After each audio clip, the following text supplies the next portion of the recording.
باب الاکل فی اناء مفضد، چاندی چڑھے ہوئے برتن میں کھانا کھانا. فضہ کہتے ہیں چاندی کو، اور مفضد جس پہ چاندی چڑھی ہوئی ہو، یعنی وہ کھانا پینا کیسے ہے.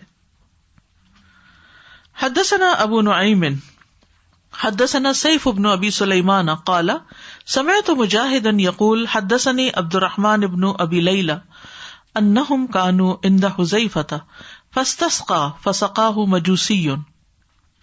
عبد الرحمن بن ابی لیلہ کہتے ہیں کہ وہ حذیفہ کے پاس تھے رضی اللہ عنہ، صحابی ہیں. فاستسقى تو انہوں نے پانی مانگا، فسقاه مجوسی تو ایک مجوسی نے جو آگ کے پرچے پر ہوتے ہیں ان کو پانی پلایا. فلما وضع القدح تو جب اس نے پیالہ رکھا، فی یدہ آپ کے ہاتھ میں، رماہ بھی تو حضرت حذیفہ نے وہ ان کے اوپر واپس پھینک دیا. وقال لولا انی نہیتہ غیر مرۃ ولا مرتین کأنہ یقول لم افعل ھذا. وہ کہتے ہیں کہ اگر میں نے اس کو کئی بار یا 2 بار روکا نہ ہوتا تو میں ایسا نہ کرتا، گویا کہ وہ کہہ رہے ہوں کہ میں ایسا نہ کرتا.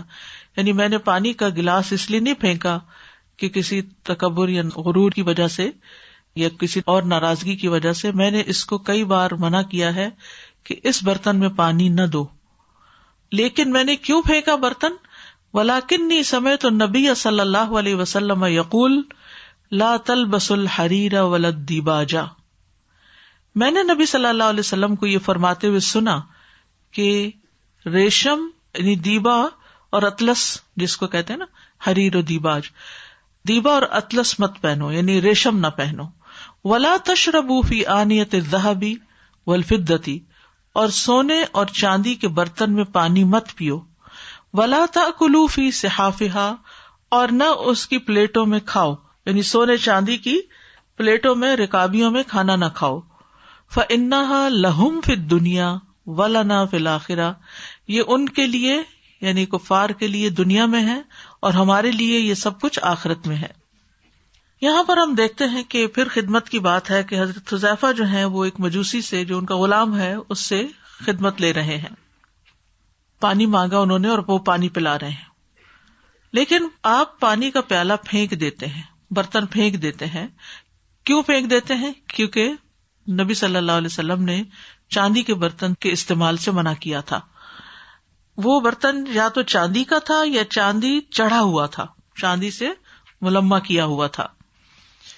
یعنی 2 طرح کے برتن ہوتے ہیں، ایک ہوتا ہے پیور سلور اور ایک ہوتا ہے کہ سلور کی کوٹ کی ہوئی ہوتی ہے، اوپر سلور کلر کیا ہوتا ہے یا سلور سے اوپر کلر اس کا لگا ہوتا ہے.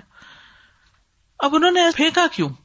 انہوں نے ایک بار نہیں کئی بار سمجھایا کہ اس میں پانی نہیں پینا، لیکن جب اس کو زبانی سمجھانے سے سمجھ نہیں آئی تو آپ نے سختی کی، کیونکہ یہ نبی صلی اللہ علیہ وسلم کے حکم کے خلاف بات جا رہی تھی.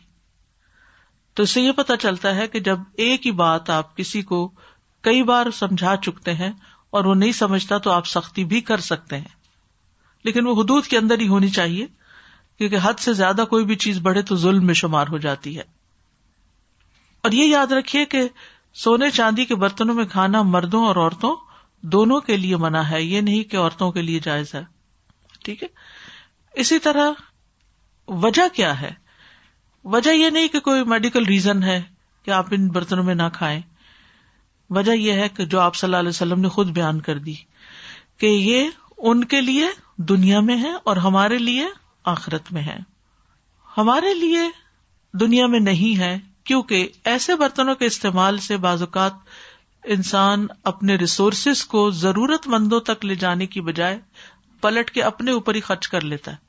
چلیے زیور بنانے کی حد تک اجازت ہے، اس کو بزنس کرنے کی اجازت ہے، لیکن اگر انسان اس کے یوٹینسل بنانے شروع کر دے تو آپ سوچیے ان کا کیا استعمال، یعنی کہ کوئی بہت بہتر استعمال نہیں، کیونکہ یہ مال و دولت کی ایک پیور قسم ہے. اس کے استعمال سے فخر و غرور بھی پیدا ہو جاتا ہے، یعنی انسان بوسٹ کرنے لگتا ہے، دوسروں کے اوپر روب جماتا ہے کہ میں اتنا زیادہ امیر ہوں. پھر اس میں جن لوگوں کے پاس یہ نہیں ہوتا ان کا دل ٹوٹتا ہے کہ ہمارے پاس یہ کیوں نہیں، ان کا دل چھوٹا ہوتا ہے. پھر ایک بات یہ ہے کہ مومن دنیا میں عیش و عشرت کے لیے نہیں آیا، مومن کے لیے عیش و عشرت کی جگہ آخرت ہے. مومن کو اپنے اس مال کو، یعنی جب ایکسٹرا مال ہو گیا، یعنی عام روزمرہ کی ضروریات پوری ہو گئی اور پھر اس سے زیادہ بچ گیا، تو بجائے اس کے کہ وہ سونا چاندی جمع کرنا شروع کر دے برتنوں کی شکل میں، وہ اس کو اللہ کے راستے میں خرچ کرے اور اس سے اپنی آخرت کمائے. جی. I wanted to ask that it happened with me. So if you go to somebody's house for a dinner and you're a guest and they offer you those gold-plated plates. Is it real gold or it's just a color? Real gold. Then you should avoid. Can I have another plate? اور ان کو بھی پتہ چل جائے گا. May be انہیں حکم کا پتہ نہ ہو. مجھے اچھی طرح یاد ہے کہ میں ایک دفعہ کسی کے ہاں تھی تو ان کو کسی نے گفٹ دیا ایسی کراکری کا جس پہ واقعی گولڈ تھا. تو اس نے وہ گفٹ واپس کر دیا. اس نے کہا کہ میں یہ نہیں لے سکتی کیونکہ گولڈ پلیٹڈ ہے. یہ بعض اوقات چمچ ہوتے ہیں، بعض اوقات اور اسی طرح کی کراکری ہوتی ہے، تو اس سے بچنا چاہیے. Question related to the same, Ustadji. So just as you mentioned the cutlery particularly, so if it is doubtful, you don't know that if it is gold plated or not, but it's golden and silver mixed color, what's the safe thing to do? Then we should avoid. اور check کرنے دیکھیں، اب تو کسی بھی چیز کی history پتا کرنے میں کوئی مشکل نہیں. وہ جس برانڈ کی ہے، جو بھی کچھ نہ کچھ پیچھے لکھا ہوتا ہے، اس کمپنی سے انسان معلوم کر لے کہ کس چیز کی بنی ہوئی ہے. گوگل سے ایڈریس سرچ کرے اور ایک ای میل ڈالے اور پتا کر کے ڈاؤٹ دور کر لے اپنا. Inshallah, because one of the trends that I see, particularly, in dowry, at the time of weddings, when people bring gifts, so at that time these kind of things occur. Some people think that it's a special thing to give your daughter a gift of cutlery set which has this gold and silver in. So that's something, yeah. Yes. Ustaza, as you said that it is very important to pass on the knowledge that we have. I remember it was the day of Eid and my father's head of department, when he was an employee, he had come and he gifted my father 6 silver glasses. And it was a very big thing that a head of that department is coming on the day of your celebration, and within a minute my father returned it, saying that we as Muslims cannot consume in this. We're like, oh, just keep it for decorations. If we can't even use it for decoration, what's the point? Even though he was not Muslim, but my father had enough courage at that point of time to explain it to him, and alhamdulillah he accepted and he took it back. I remember I was in grade 3 or 4 at that time, and I did not have knowledge of this. Then my father, he sat us down, he explained us about this, and this brought back the memory. Alhamdulillah, it was so important that I learned at that time. باب ذکر الطعام، طعام کا ذکر، کھانے کا بیان. حدثنا قتيبة حدثنا ابو عوانة عن قتادة عن انس عن ابي موسى الاشعري قال قال رسول الله صلى الله عليه وسلم مثل المؤمن الذي يقرأ القرآن كمثل الأترجة ريحها طيب وطعمها طيب. ابو موسیٰ اشعری کہتے ہیں کہ رسول اللہ صلی اللہ علیہ وسلم نے فرمایا، مومن کی مثال وہ جو قرآن پڑھتا ہے، یعنی اس مومن کی مثال جو قرآن پڑھتا ہے، آپ لوگوں کی مثال کمثل الاترجتی، اترجا کی طرح ہے، ترنج کی طرح ہے. ٹھیک ہے، لیمو بھی کہہ سکتے ہیں. ریحھا طیب، جس کی خوشبو بہت اچھی ہے. یعنی اب یہاں کے تو اورنجز میں خوشبو ہی نہیں ہوتی، تو یہ اس اورنج کی بات ہو رہی ہے جس میں خوشبو ہے. وطعمھا طیب، اور اس کا ذائقہ بھی اچھا ہے، میٹھا ہے، کھٹا نہیں ہے. اب سوال ہی پیدا ہوتا ہے کہ یہ بات ہو رہی تھی کھانے کی اور یہاں مومن کی بات آ گئی ہے. تو آپ سوچیے بھلا کیوں. ومثل المؤمن الذی لا یقرأ القرآن، اور اس مومن کی مثال جو قرآن نہیں پڑھتا، کمثل التمرۃ، کھجور کی طرح ہے، لا ریح لہا، جس کی کوئی خوشبو نہیں، وطعمھا حلو، اور اس کا کھانا میٹھا ہے، اس کا ذائقہ میٹھا ہے. ومثل المنافق الذی یقرأ القرآن، اور اس منافق کی مثال جو قرآن پڑھتا ہے، مثل الریحانۃ، بیزل کی طرح ہے، ریحان کی طرح ہے. ریحھا طیب، جس کی خوشبو بڑی عمدہ ہے، وطعمھا مر، اور ذائقہ کڑوا ہے یا کسیلا ہے. ومثل المنافق، اور منافق کی مثال الذی لا یقرأ القرآن، جو قرآن نہیں پڑھتا، کمثل الحنظلۃ، اس کی مثال اندرائن کی طرح ہے، گل ببونا کی طرح ہے. لیس لہا ریح، جس کی نہ تو خوشبو ہے، وطعمھا مر، اور اس کا ذائقہ بہت کڑوا ہے. امام بخاری یہاں پر یہ حدیث کیوں لائے ہیں؟ اس بات کا جواز پیش کرنے کے لیے کہ خوشبودار کھانا جائز ہے. جی اتنی دور کی سوچ اب قریب سوچتے ہیں. ورنہ جب پہلی دفعہ میں نے حدیث پڑھی تو میں نے کہا یہ قرآن کی بات کیوں آ گئی ہے بیچ میں. پھر غور کرنے پر پتا چلا کہ یہ خوشبودار کھانوں کے جواز کا ذکر ہے اس میں، کہ مومن جو ہے اس کی مثال سنگترے کی طرح یا اورنج کی طرح ہے جو مزیدار اور خوشبودار ہوتا ہے. تو اگر اللہ سبحانہ وتعالی حلال طور پر، جائز طور پر کوئی مزیدار کھانا عنایت فرمائے تو اسے خوشی سے کھا لینا چاہیے، اسے تقویٰ کے خلاف نہیں سمجھنا چاہیے اور اس پر اللہ کا شکر ادا کرنا چاہیے. یعنی بعض لوگوں کا خیال ہے کہ کھانے کے اندر اگر ٹیسٹ ہو تو یہ دنیا طلبی ہے یا عیش پرستی ہے، تو ایسا نہیں ہے، یہ سگڑ پن ہے. پھر اسی طرح قرآن پڑھنے والے کی جو مثال دی گئی ہے، تو مومن جو قرآن پڑھتا ہے وہ سب سے اچھا ہے. ٹھیک ہے، خوش ہو جائیں آپ، خوشخبری پائیں اور خوشی سے قرآن پڑھا کریں. ٹھیک ہے. اور جو مومن قرآن نہیں پڑھتا اس کا ذائقہ تو لذیذ ہے لیکن اس کی خوشبو نہیں، یعنی دوسروں کو فائدہ نہیں پہنچاتا اس طرح. دیکھیے مالٹا کھا رہا ہو نا جو شخص، تو دوسرا اس کے پاس جو بیٹھا ہوا ہے وہ اگر نہیں بھی کھا رہا تو کیا ہوگا، خوشبو جائے گی اس تک. تو ابھی جو آپ نے اخلاق کی بات کی تھی نا کہ مومن ایسا ہونا چاہیے کہ جس کا اخلاق اچھا ہو، تو جو مومن قرآن پڑھتا ہے اس کی شکل ہی بدل جاتی ہے، اس کا اخلاق، اس کا رویہ، اس کی گفتگو، اس کی چال ڈھال، اس کا بولنا، اس کا اٹھنا بیٹھنا، معاملہ کرنا، لوگوں کے ساتھ رویہ، ہر چیز میں تبدیلی آتی ہے اگر وہ عمل کرنے والا اس پر. یعنی قرآن انسانوں کو تبدیل کر دیتا، خوشبودار بنا دیتا ہے.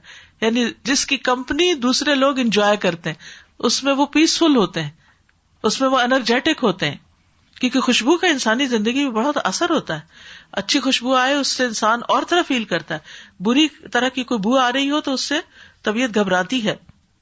لیکن جو شخص کھجور کھاتا ہے وہ خود ہی کھا رہا ہے، آپ کو اس سے کوئی فائدہ نہیں ہو رہا، وہی خود ہی مزے اڑا رہا ہے لیکن آپ کو اس کا مزہ نہیں آتا. یعنی اس کے اندر ایمان تو ہے لیکن زیادہ فائدے کا نہیں ہے وہ. تو قرآن پڑھا ہوا شخص زیادہ فائدے کا ہے. اسی طرح کچھ لوگ منافقت ان کے اندر ہوتی ہے تو وہ بعض اوقات دکھاوے کے بڑے اچھے اچھے کام کرتے ہیں تو ان کی خوشبو بھی ہر طرف پھیل جاتی ہے.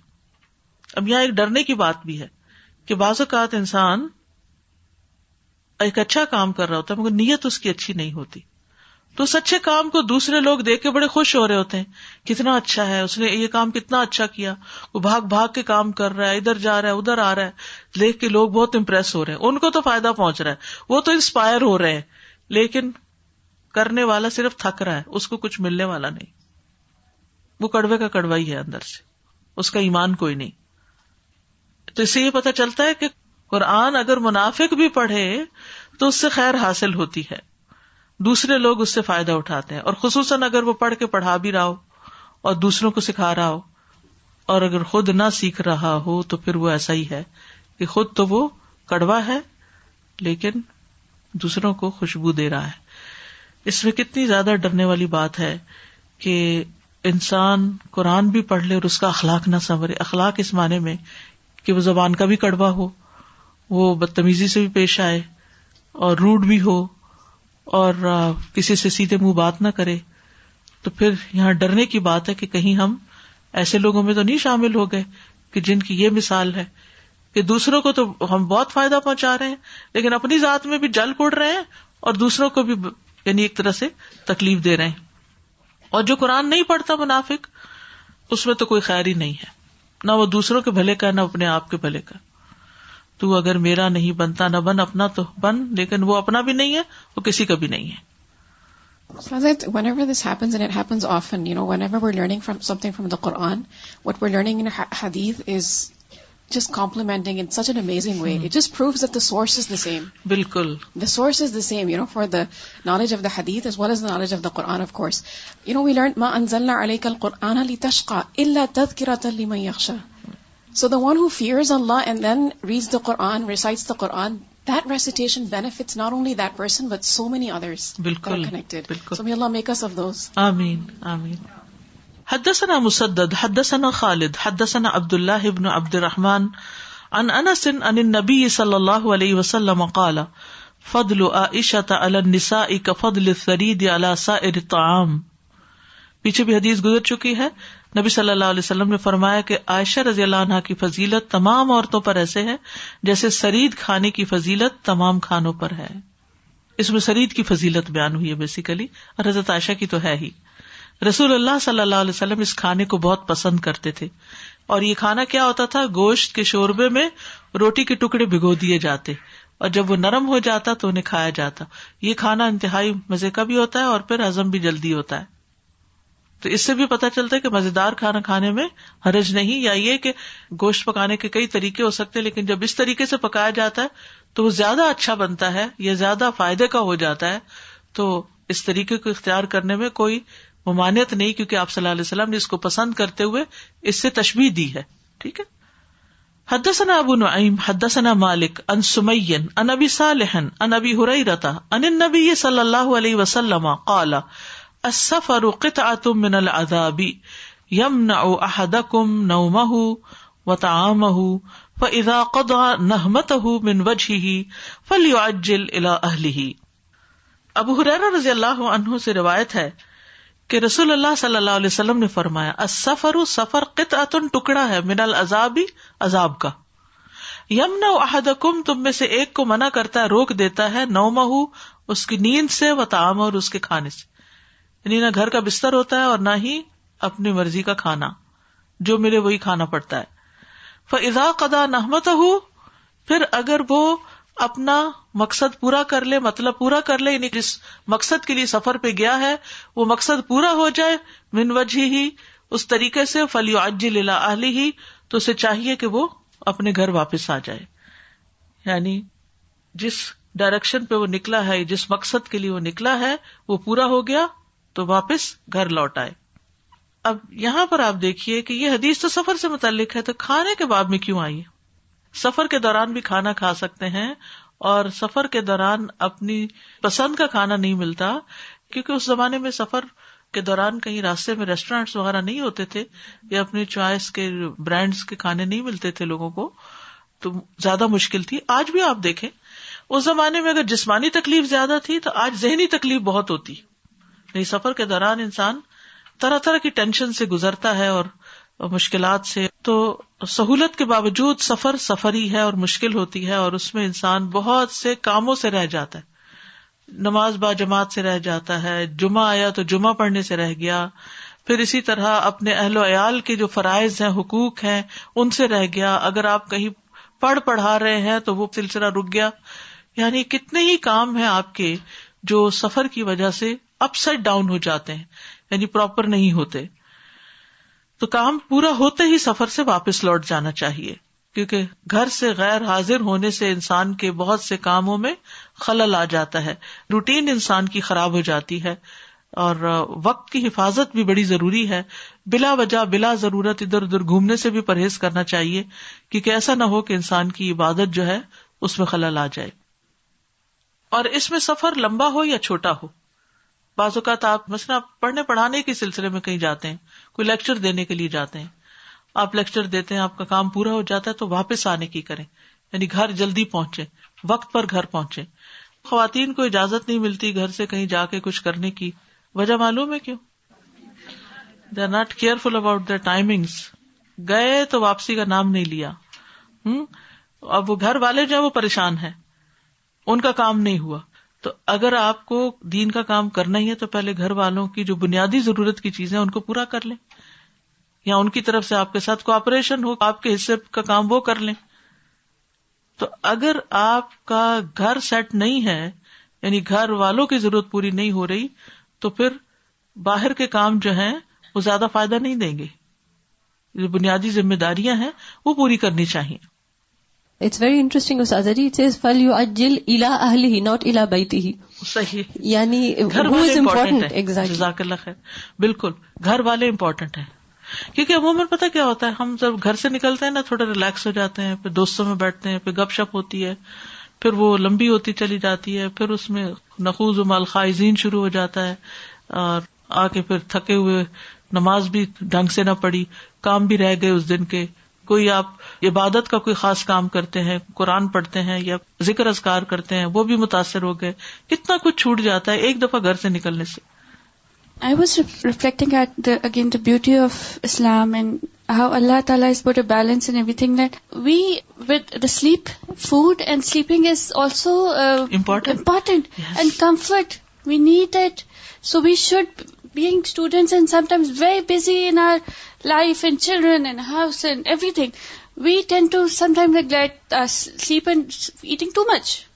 But there's a balance again. Keep sure that you are sleeping enough, that is required, not oversleeping, not overeating of course, but that will comfort you and make you give that energy to go ahead. بالکل.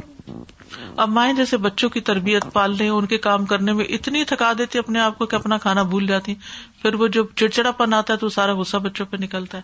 ایسی خدمت کا کیا فائدہ؟ لا تبطلوا صدقاتکم بالمن والاذی, اذیت اور احسان جتا کر اپنے صدقات ضائع نہ کرو, یعنی وہ کام نہ کرو جس کے بعد کسی کو دکھ دینا ہو.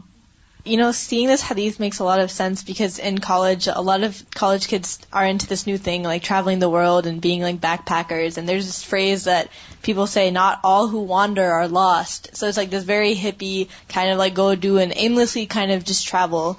But it goes back to the example of the believer being like a bee. Everything has a purpose. And so it's not that traveling is not allowed for a believer, but it should have a purpose. So if, for example, you want to go on vacation with your family, then go with the purpose of your visiting family to increase your family ties. Or go with the purpose that you're going to go reflect on the creation of Allah, like go to the mountains or wherever. So I think this makes a lot of sense. It makes sense why I never really liked traveling now, because I was just following the command that Allah already had for us. باب الادمی, سالن کا بیان. یعنی ہر وہ چیز سالن کہلاتی ہے جس کے ذریعے سے روٹی کو خوشگوار کر کے کھایا جائے, یعنی ڈپ, خواہ وہ شوربہ ہو یا کوئی اور چیز ہو, اس وقت تیار کی جائے یا پہلے سے تیار شدہ ہو, سب سالن کہلاتا ہے. حدثنا قتيبة بن سعيد حدثنا اسماعيل بن جعفر عن ربيعة انه سمع القاسم بن محمد يقول كان في بريرة 3 سنن. بریرہ رضی اللہ عنہا میں 3 شرعی احکام ملتے ہیں. ارادت عائشہ ان تشتریھا, حضرت عائشہ رضی اللہ تعالی عنہا نے ارادہ کیا کہ آپ اس کو خرید لیں, فتعتقھا, پھر اس کو آزاد کر دیں. فقال اہلھا ولن الولا, تو اس کے مالک کہنے لگے کہ ولا یعنی اس کا نسبی تعلق ہم سے رہے گا. فذکرت ذلک لرسول اللہ صلی اللہ علیہ وسلم, تو حضرت عائشہ نے رسول اللہ صلی اللہ علیہ وسلم سے اس بات کا ذکر کیا. فقال لو شئتی شرطتیہ, آپ نے فرمایا کہ اگر تم چاہو تو تم ان سے شرط رکھ سکتی ہو. فانما الولاء لمن اعتق, کیونکہ ولا تو اس کے لیے ہوتی ہے جو آزاد کرتا ہے, آزاد کردہ غلام. قال واعتقت, تو راوی کہتے ہیں کہ وہ پھر آزاد کر دی گئی. فخیرت, پھر اس کو اختیار دیا گیا. فی ان تقر تحت زوجہا, کہ وہ اپنے شوہر کے تلے رہے, او تفارقہ, یا اس کو چھوڑ دے, کیونکہ شوہر غلام تھا, یہ آزاد ہو گئی تو آزاد عورت غلام کی بیوی نہیں ہوتی, تو اب اس کو اختیار ہے کہ وہ اسی شوہر کی بیوی رہے یا اسے جدا ہو جائے. ودخل رسول اللہ صلی اللہ علیہ وسلم, اور رسول اللہ صلی اللہ علیہ وسلم داخل ہوئے یومن, ایک دن, بیت عائشہ تھا, عائشہ رضی اللہ تعالیٰ عنہ کے گھر میں. وعلی النار برمۃ تفور, اور آگ پر ہنڈیاں کھول رہی تھی. فدعا بالغداء, تو آپ نے لنچ مانگا, غدا کہتے دوپہر کے کھانے کو. فأتي بخبز وأدم, تو آپ کے پاس روٹی اور سالن لایا گیا. من ادم البیت, گھر کے سالن میں سے. فقال الم ارى لحما, آپ نے فرمایا میں گوشت نہیں دیکھ رہا. قالوا بلا یا رسول اللہ, انہوں نے کہا جی اللہ کے رسول. ولكنه لحم تصدق به على بریرہ, وہ تو گوشت ہے جو بریرہ پر صدقہ کیا گیا تھا. فأهدته لنا, تو اس نے وہ ہمیں ہدیہ دیا. فقال هو صدقۃ علیہا وہدیۃ لنا, تو آپ نے فرمایا وہ اس کے لیے تو صدقہ ہے اور ہمارے لیے ہدیہ ہے. اب حدیث میں جو 3 باتیں پتہ چلتی ہیں, اس میں سب سے پہلی جو ہے حضرت عائشہ جو ہے وہ خود خرید و فروخت کر رہی ہیں اور آزاد کر رہی ہیں, یعنی انڈیپینڈنٹلی بزنس ٹرانزیکشن کر رہی ہیں. تو اسلام میں اس کی اجازت ہے, یعنی نبی صلی اللہ علیہ وسلم یہ نہیں فرمایا کہ اللہ میں تمہارے حصے میں یہ کام کر دوں. انہوں نے کہا کہ تم کرنا چاہتی تو کرو, اور تم یہ شرط رکھ لو کہ ایسا ہوگا, یعنی سودا کرنے سے پہلے یہ شرط رکھ لو. بہرحال وہ غلام آزاد ہو گئی. پھر اس کے بعد یہ تھا کہ اس کو اختیار بھی دیا گیا. ایک اور بات پتہ چلی پھر اس کے بعد یہ ہے کہ نبی صلی اللہ علیہ وسلم گھر تشریف لائے تو آپ نے کھانا مانگا اور آپ کو کھانا پیش کیا گیا اور آپ نے گوشت طلب کیا. تو اس سے یہ پتہ چلتا ہے کہ جو سالن دیا گیا تھا اس میں گوشت نہیں تھا, تو اسی لیے آپ نے کہا کہ وہ گوشت کدھر ہے. تو نبی صلی اللہ علیہ وسلم گوشت پسند کرتے تھے. اسی وجہ سے جب جابر رضی اللہ تعالیٰ عنہ نے آپ کی دعوت کی تو انہوں نے ایک بکری ذبح کی. رسول اللہ صلی اللہ علیہ وسلم نے فرمایا, گویا تجھے معلوم ہے کہ ہمیں گوشت محبوب ہے, یعنی تمہیں پتا تھا کہ ہمیں گوشت پسند ہے اس لیے تم نے گوشت پکایا دعوت میں. بہرحال یہاں خاص طور پر جو بات پتہ چلتی ہے کہ کسی بھی چیز میں اسراف منع ہے, لیکن جو چیزیں اللہ نے اپنے مومن بندوں کے لیے حلال کی ہیں ان کو اپنے اوپر حرام کرنے میں کوئی تقوی نہیں ہے. پھر دیگر حدیثوں سے بھی پتہ چلتا ہے کہ نبی صلی اللہ علیہ وسلم میٹھا بھی پسند کرتے تھے, جیسے اگلی حدیث میں آ رہا ہے. پھر ایک اور بات جو خاص یہاں پتہ چلتی ہے وہ یہ کہ اگر کوئی فقیر ہے, مسکین ہے, اس کو کسی نے صدقہ دیا ہے, ویسے کسی کے بچے کی شادی اور وہ بہت غریب شخص ہے, تو لوگوں نے پیسے جمع کر کے صدقہ دیا اس غریب کو, اور وہ غریب اس پیسے میں سے چائے پہ بلا رہا ہے. اب آپ سوچتے ہیں کہ وہ تو صدقے کے پیسوں سے چائے بنا رہا ہے, تو میں جاؤں کہ نہ, یا چائے پیوں کہ نہ. تو اب اگر آپ نہیں جاتے تو اس کا دل ٹوٹتا ہے کہ ہم غریبوں کی دعوت کوئی نہیں قبول کرتا, اور اگر آپ جاتے ہیں تو آپ کے دل میں شک ہے کہ میں کیا کروں. تو ایسی صورت میں یہاں کتنی بڑی رخصت دی, کتنی بڑی آسانی کر دی گئی کہ جب کوئی صدقہ کسی کو دے دیا جاتا ہے تو وہ اس کے لیے تو صدقہ ہوتا ہے, اس کو لینے کے بعد وہ آگے کسی کو کچھ کھلاتا پلاتا تو وہ صدقہ ہو چکا ہوتا ہے, اب وہ صدقہ نہیں رہتا. ٹھیک ہے, جزاکم اللہ خیرا. سبحانک اللہم و بحمدک, اشہد ان لا الہ الا انت, استغفرک و اتوب الیک. السلام علیکم و رحمۃ اللہ وبرکاتہ.